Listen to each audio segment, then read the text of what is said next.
And I want to thank all the women who support me. I have wonderful support systems from women of all types who seem dedicated to the notion that Terence McKenna can always be improved. I'm extremely grateful for that. The frontiers are enormous in that dimension. Okay. What I want to talk about tonight is the notion or the idea of psychedelic society. When I spoke at Santa Barbara at the Psychedelics conference, whenever it was, last May, a year ago, my contact lenses failed me at a critical point in my lecture, and I simply had to wing it.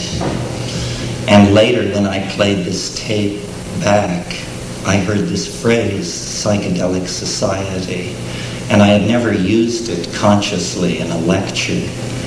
But because I had said it, and because there had been a ripple of resonance to it from the crowd of people there, I began to think about it. And this evening I will just generally assess what it might mean for us. I'm definitely a pioneer in this field. I'm sure you're all familiar with the book Megatrends, which is making quite an impression at the moment. Well, Megatrends nowhere mentions the imminent transformation of human society through the application of psychedelic drugs. I don't know what they were thinking.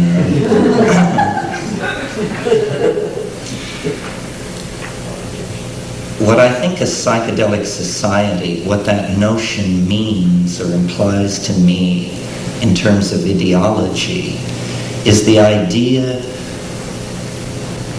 of creating a society which always lives in the light of the mystery of being. In other words, that solutions should be displaced from the central role that they have had in social organization. And mysteries, irreducible mysteries, should be put in their place. The British enzymologist J.D.S. Haldane in the 1920s in an essay said, "The universe may not only be stranger than we suppose, it may be stranger than we can suppose." And I suggest to you that as we look back over human history, every pinnacle of civilization, whether it be Mayan or Greco-Roman or Sung dynasty, has believed that it was in possession of an accurate description of the cosmos and of man's relationship to it. This seems to go along with the full flowering of a civilization. But from the point of view of our present civilization, we regard all those conceptions as at worst quaint, at best half right, and congratulate ourselves that our civilization at last has its finger on the real description of what is going on.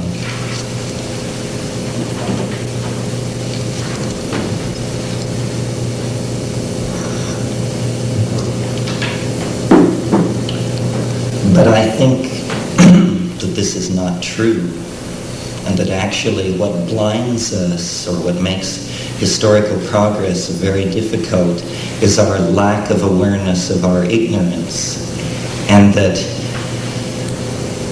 beliefs should be put aside, and that a psychedelic society would abandon belief systems for direct experience. And this is, I think, much of the problem of the modern dilemma, is that direct experience has been discounted, and in its place all kinds of belief systems have been erected. I would prefer a kind of intellectual anarchy where whatever was pragmatically applicable was brought to bear on any situation, but where belief was understood as a self-limiting function. Because you see, if you believe something, you're automatically precluded from believing its opposite, which means that a degree of your human freedom has been forfeited in the act of committing yourself to this belief. And I maintain that it's pointless to have beliefs, in a sense, because the universe really is stranger than we suppose. And what we need is a return to what in the 16th century was called the Baconian method, which means not the elaboration of fantastic thought constructs which explain, but merely a phenomenological cataloging of what we experience. Computer networks and psychedelic drugs and the increased availability of information in the world have actually made possible the evolution of new alien information states which never existed before. And we are processing these things, but at a very slow rate because we are hindered by ideology. Now, I mentioned in an earlier workshop this afternoon that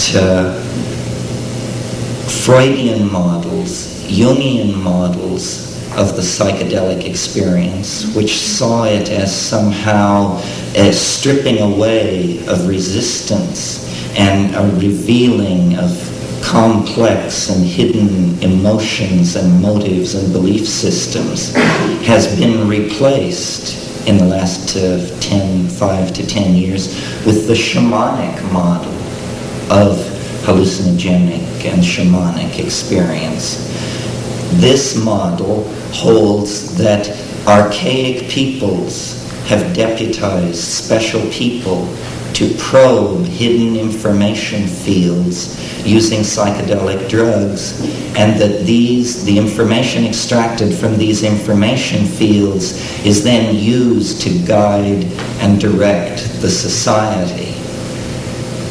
Now, I'm interested in this second model and spend time in the Amazon and am familiar with the operational mechanics of shamanism and shamanic personalities and that sort of thing. But I believe, actually, that the psychedelic experience looms larger than the institution of shamanism, and that we hold a unique opportunity, which is sort of the flip side of the culture crisis. Our ability to destroy ourselves is the mirror image of our ability to save ourselves. And what is lacking is a clear vision of what should be done. What should be done is certainly not the accumulation of ever larger nuclear arsenals and the promotion of all kinds of primate game playing of the sort that Tim Leary is well versed in denouncing. What needs to be done is that fundamental ontological conceptions about reality have to be remade. We need a new language, and in order to have a new language, we must have a new reality. It's almost a kind of Ouroboros equation or a bootstrap situation. A new reality will generate a new language. A new language will fix a new reality and make it part of this reality. These psychedelic drugs can be conceived of as points on an informational grid. They provide new perspectives on reality. And it is when you connect all the points of perspective that you have on reality that a reasonably applicable model of it begins to appear. And I think this reasonably applicable model, what Wittgenstein called something which is true enough, is what we're looking for. The true enough mapping of experience onto theory is what we're looking for. But experience must be made primary. The language of the self must be made primary. And anarchy carries this responsibility even when it's only political anarchy. What I'm advocating is that we each take responsibility for the cultural transformation by realizing that it is not something which will be disseminated from the top down. It is something which each of us can contribute to by attempting to live as far into the future as possible. You know, we must get rid of the conceptions of the 40s, the 50s, the 60s, the 70s, the 80s, the 90s. We must smear the historical moment and become exemplars of the humanity of the end time. And those of you who attended my lecture this afternoon about time know that I believe that liberation, or let's even say decency, as a human quality, is an actual resonance and anticipation of this future perfected state of humanity. And we can will the perfect future into being by becoming microcosms of the perfect future, and no longer casting blame outward on institutions or hierarchies of responsibility and control, but by realizing that the opportunity is here, the responsibility is here, and the two may never be congruent again, and the salvation of your immortal soul may depend on what you do with the opportunity. Amen. So what do you do with the opportunity? What does it mean to say in operational terms, live as far into the future as you can live? It means taking a position vis-a-vis this emergent hyperdimensional reality. It does not necessarily mean becoming a psychedelic drug user yourself, but it means admitting to yourself the possibility. And if you feel the heroic potential within yourself to be one of the experiencers, one of the pioneers, then you know what to do. If, on the other hand, you fear to be lost in the abyss, you fear what William Blake called falling into eternal death, falling from the spiral of being which connects one reincarnation to another, and falling into the realm of eternal death, then you orient yourself towards the psychedelic experience, towards the psychedelic phenomenon as a source of information. A mirror image of the psychedelic experience in hardware are computer networks. Computer networks, paradoxically enough, are a deeply feminizing influence on society, where in hardware, the unconscious is actually being created. It's as though we took the Platonic bon mot about how if God did not exist, man would invent him, and say, if the unconscious does not exist, humanity will invent it in the form of these vast networks able to transfer and transform information. This is, in fact, what we are caught up in, is a transforming of information.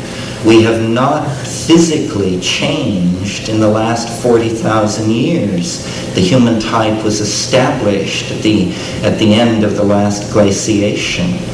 But change, which was previously operable in the biological realm, is now operable in the realm of culture.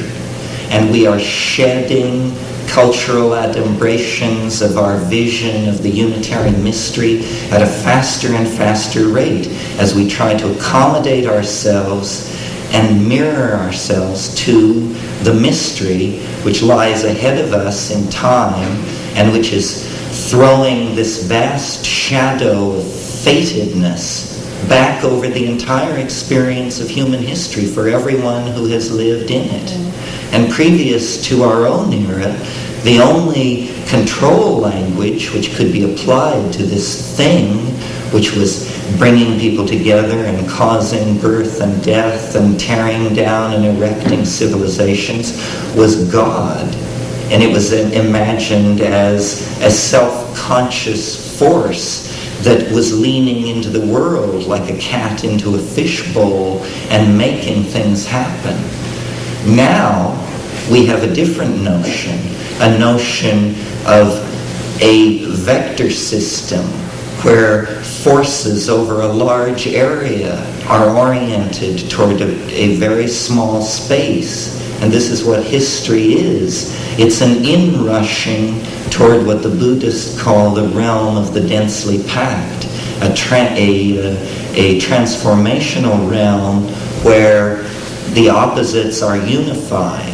And the way I characterize this union of opposites is to say it is that realm where the body is finally interiorized, the mind is finally exteriorized.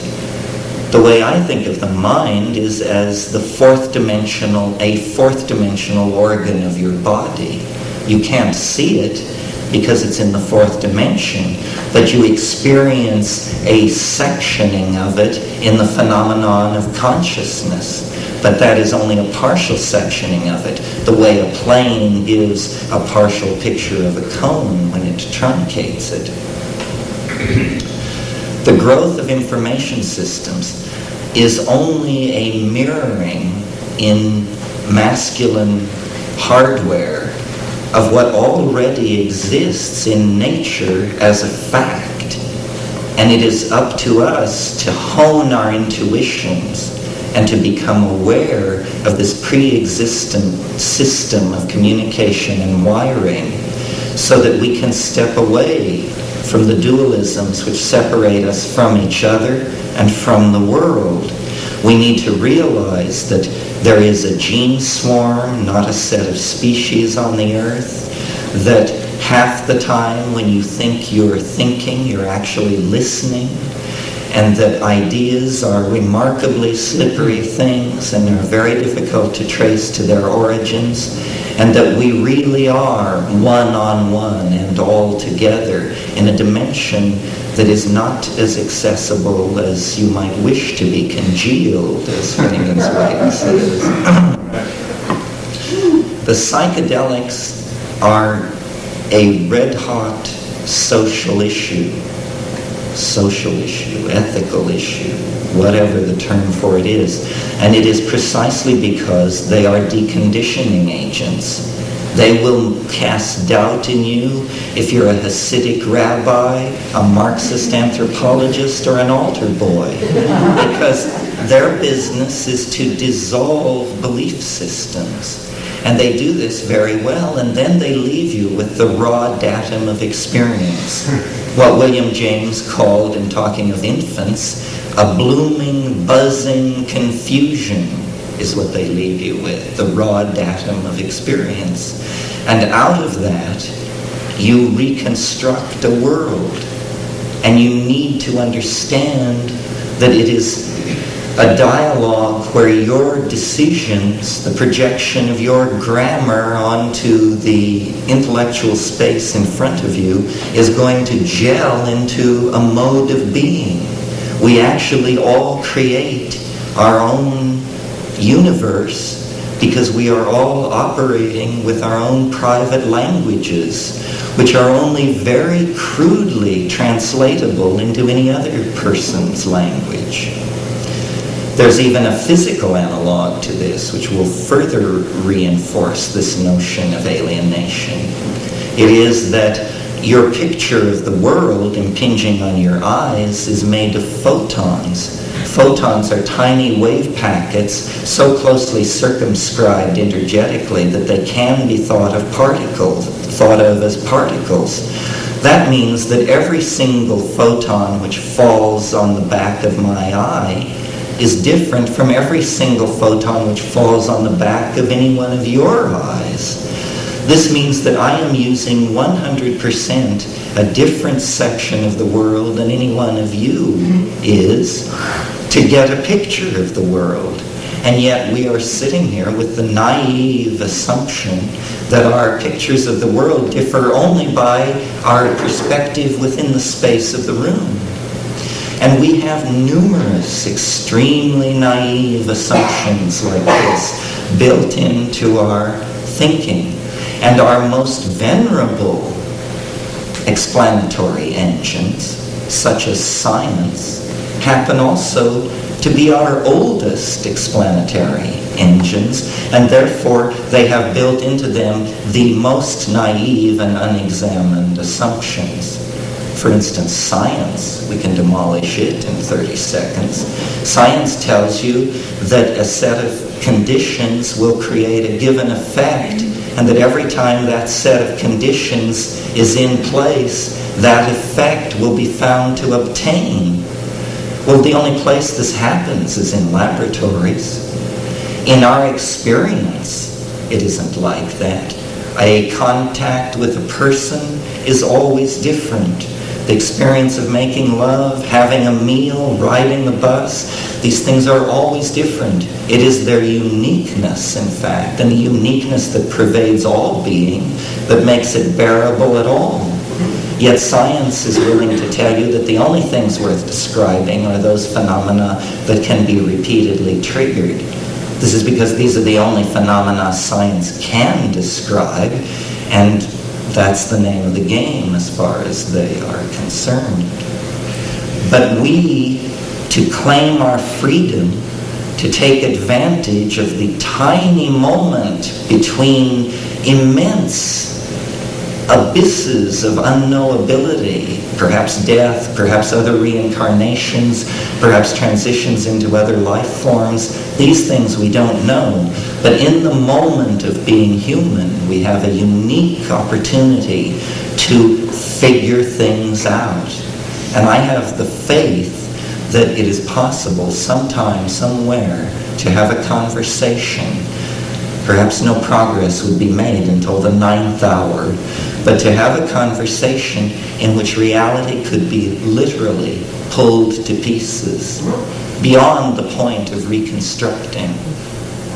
I had a friend, I'm not sure this is germane, but I had a friend back in the 60s who one day on LSD took a toothpick and he sat for 14 solid hours with the toothpick and a large red brick, and he demolished it. He reduced it to nothing with this toothpick and his fingernail long after the toothpick was gone. And this is what we have to do to the ideological concrete in which we are set. We have to claim anarchy and realize that systems have a life of their own that is anti-humanist. There is definitely an anti-humanist tendency in all systems. Ludwig von Bertalanffy, who was the inventor of general systems theory, said, people are not machines, but in every situation where they are given the choice, they will behave like machines. We all fall into patterns. We all then hold those patterns ever more tightly. They cannot be violated, and this happens on the thought level. And we are at the cresting wave of a historical wave of this kind of uptightness that stretches back millennia. And I think that we have now come to the end of this phase. Whether you buy into my own peculiar apocalyptarian transformative vision involving 2012, or whether you just can tell by looking around you that the shit may soon hit the fan, I think we can agree that we have come to some kind of a pass.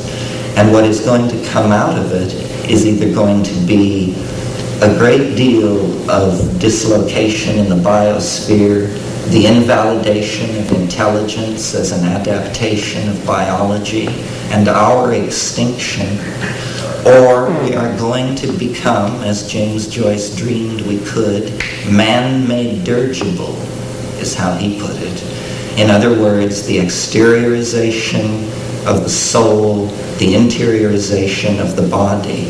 And in this process, everything is going to be challenged. The very notion of humanness is going to be challenged, because we are on the brink, through genetic manipulation of DNA, of actually taking control of the human form, of being able to extend the notion of art inward into the human body and form. Are we classicists? Shall we each be an Adonis and a Persephone?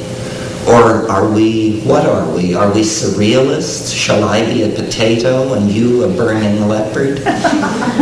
These are decisions which will have to be faced.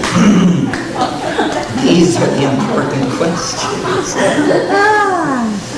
And this vertical game, which we see in the metaphors that are applied to psychedelic drugs, consciousness expansion, getting high, psychedelic tripping, shamanic flight, all of these things are being paralleled. It's like the drugs are the feminine, software, formative, leading edge of what is happening. Coming along behind that is the hardware, engineering, masculine mentality that is processing all this stuff into hardware. And this will continue until the leading edge outdistances the engineering mentality through breakthrough.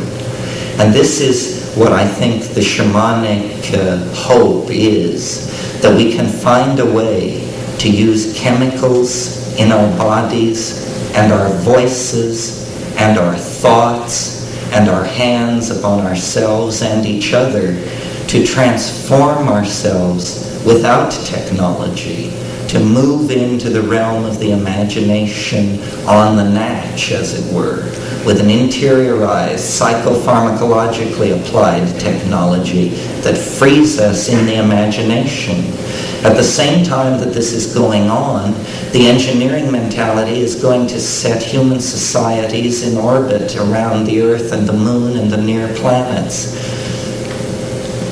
But there's a catch here for the engineering mentality, which is that the very void which surrounds the planet exemplifies this enfolding, abyssal, feminine element.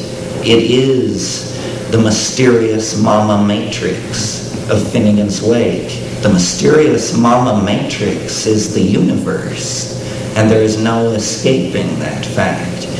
So that I think the engineering mentality, which will seek to change man into his machines, will have to be counterpoised by the psychedelic, earth-oriented, imagination-oriented side of things, which will create then the potential for the spiritual marriage that will be the alchemical perfection of a new form of humanity. And this is not far away. It can't be far away. It must be now and soon.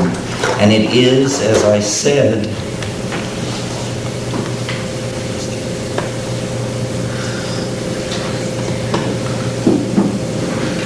it is a personal responsibility incumbent upon all of us to act. There is definitely an obligation to examine the possibility of action and to think clearly about self and other, language and world, past and future, because too much we have lived in the light of the idea that your ideology will be dictated to you essentially by geography. And if you're born in India, you'll find out that the cosmos is one way. If you're born in Brooklyn, you find out it's another way. What we need to do is transcend these localized grids of fate, which make us what we are but don't want to be, because you claim this higher level of freedom by the simple act of applying attention to being. The experience of being the primacy of experience. This is why I can get along with these people in the Amazon who do these drugs, because though my Spanish is terrible and often theirs is worse because they're Indians, la experiencia, señor. And yes, we understand, we know. And he says, because we're posing usually as scientists of some sort, you're from this or that university, you will return to this laboratory, you show me this paper which has the name of my friend in it because he helped you last year. But I say to you, experience is the thing. And the only thing you can say to that is, we know it is. We must begin to send out ideological visions rather than be the consumers of them. We need to turn off the metaphorical televisions which are hooking us in to the network of cultural assumptions dictated from the Pentagon, Madison Avenue, and what have you. We need instead to turn on our terminals and to begin to interact with like-minded people throughout the world and establish this new intellectual order, which will be then the salvation of mankind, I firmly believe, because it is a collectivity, and people will then feel the interrelatedness of their faiths, feel that interrelatedness as a thing which transcends national divisions, ideological divisions, feel the primacy of being part of the human family. And I think that it will not be done without psychedelics because we have drifted so long without them. Surely we are the culture that has gone longest without psychedelics in any cultural situation throughout the world. It's been 2,000 years since the mystery was real at Eleusis. And in that 2,000 years, we have wandered far, far into confusion. But we are the prodigal sons. We can redeem the ideal of shamanism from pre-technological social stasis and actually project it, perfect it, and send it out to the stars. And if we don't do this, everything is lost. There is no standing still.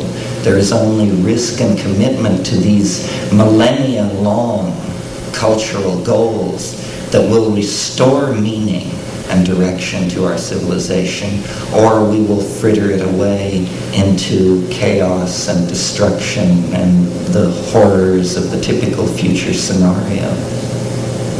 Thank you.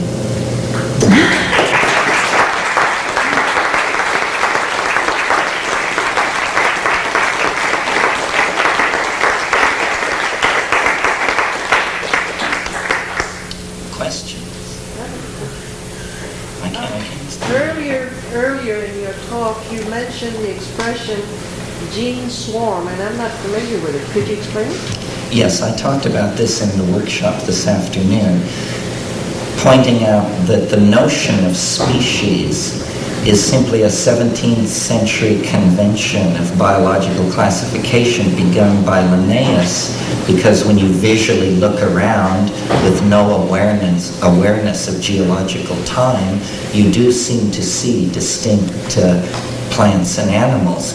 But now that we are aware of such things as bacterial transfer of genes from one organism to another and this sort of thing, we realize that the apparent fixity of the species is an illusion, and that actually there is only a gene swarm on the planet, and it coagulates into centers. The densest kind of center it coagulates into we call an organism.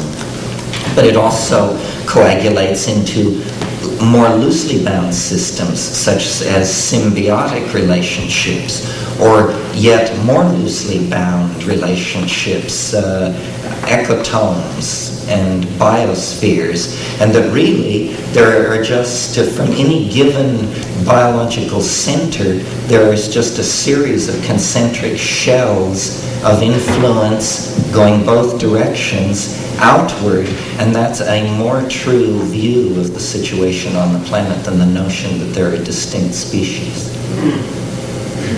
So that you would see the actual organisms and all that as being maybe, or the gene swarm expressing itself as an interaction with the environment at that particular moment. And Yes, all they're that. temporary Right. aggregates Right. of genetic material. I'd never heard that, and I find it very interesting.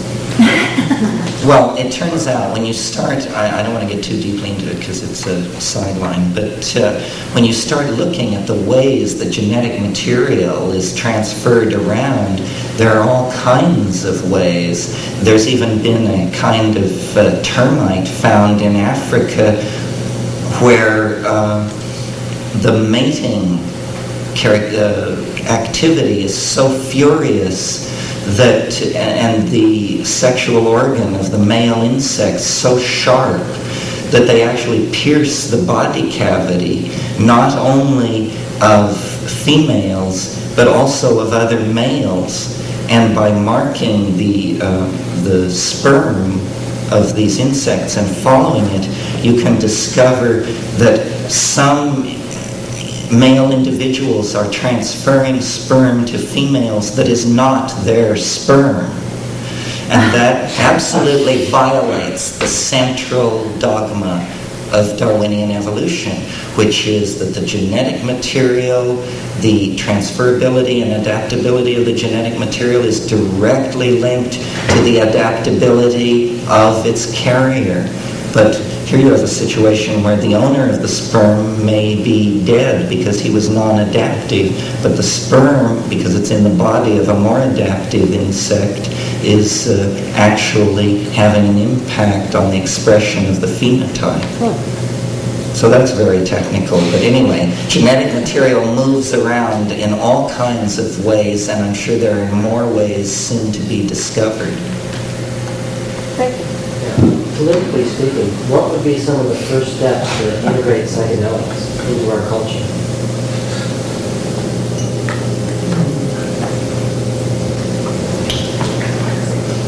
Well, harking back to my notion that the responsibility always rests on us, and that you don't want to go out and immediately form a movement to change those guys or that bureau, I think the thing that should be done is people who are involved in psychedelics should live lives of such exemplitude and impeccability that the notion that there was anything shady or wrong or curious about this phenomenon would be ludicrous.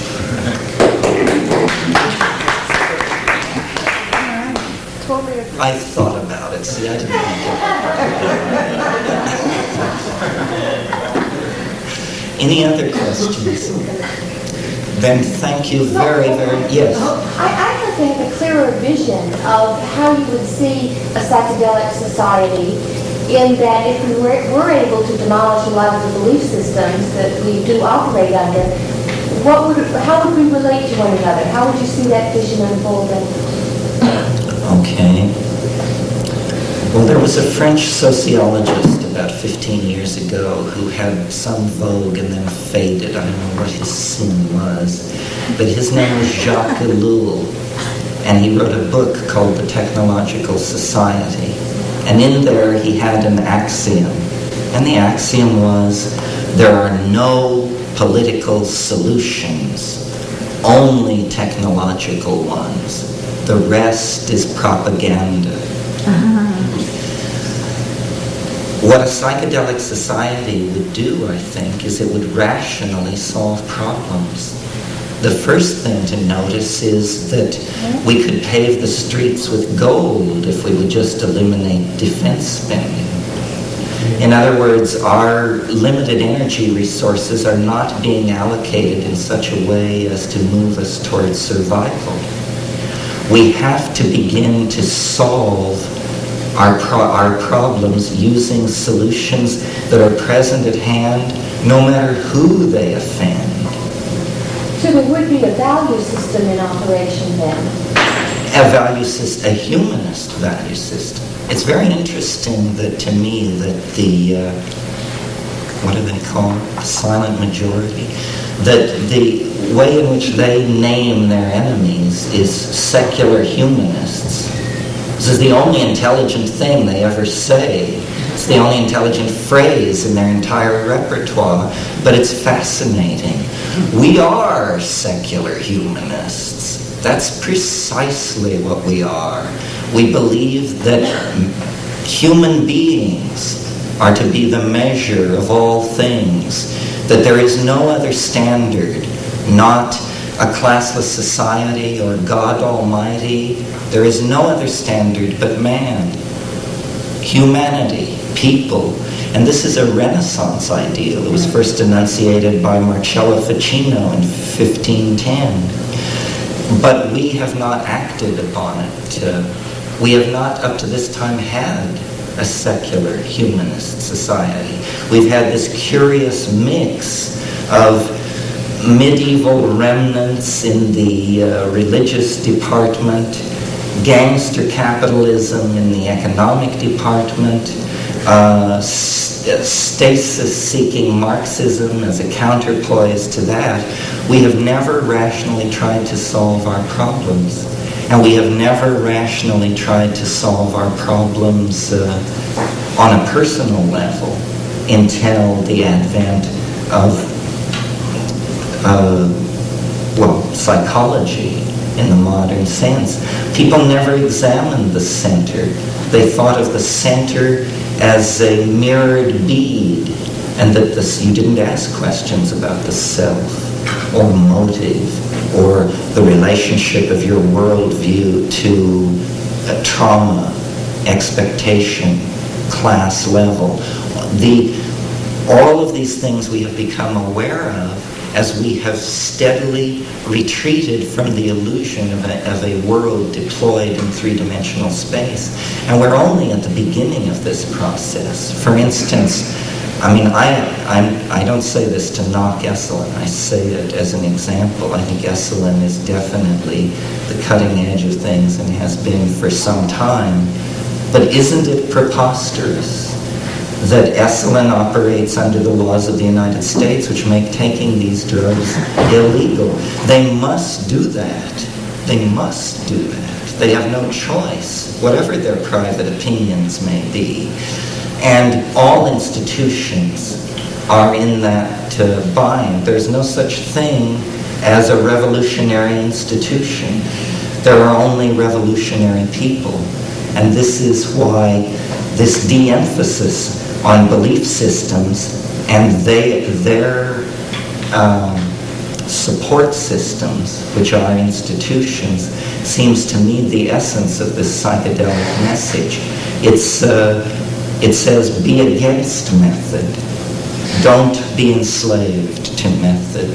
Embrace anarchy. Anarchy has a bad name because in the political arena, it's a weird number. But in philosophy, in science, in love, and in human relations generally, it seems to me it is the most respectable system based on its track record. Any others? Yes. Was there any, is there any truth about Jung's point of view that there has been a certain amount preserved in Tübingen University? He tracks back to Leibniz and to a secret part of the Tübingen University, which was... Well, this is a game you can play, yes. I mean, his view of it was very correct. There are these lines that can be traced back. Gnosis. I didn't use this word tonight, gnosis, nor did I use the word logos. But this notion of an accessible truth, which is self-evidently true when heard, is very close to the notion of the collectivity of the psychedelic society. My idea is that we could change the logos of the mystery religions from a religious mystery into a social reality, and that would be a social transformation because it would essentially sacralize the secular humanist society that I mentioned. Yeah. I've been picking up a sort of an urgency of we got to do it and do it now type of thing as far as shamanism is concerned. I couldn't quite understand why I can't sit back in my stupidity and continue this, practice. Is it because we're coming to man can destroy the world? No, it may be related to that. We can't know about that. But for sure what it's related to is that your human existence is a unique opportunity. So it's only the opportunity. There is no great urgency as far as you see. It's not a matter of we got to do it now because we got ourselves into a bind, and if we don't get the realization or the knowledge of getting along with If we don't do it, someone else will. That's my faith. But there's only one game in town, and if you want to be part of the adventure of being, you have to get your feet wet, and that means you have to get committed in some way. So if it's not done now, it'll be done in 100 years from now. This is coming. I mean, this wave has been rolling toward completion since before the breakup of Pangea. This is the big picture.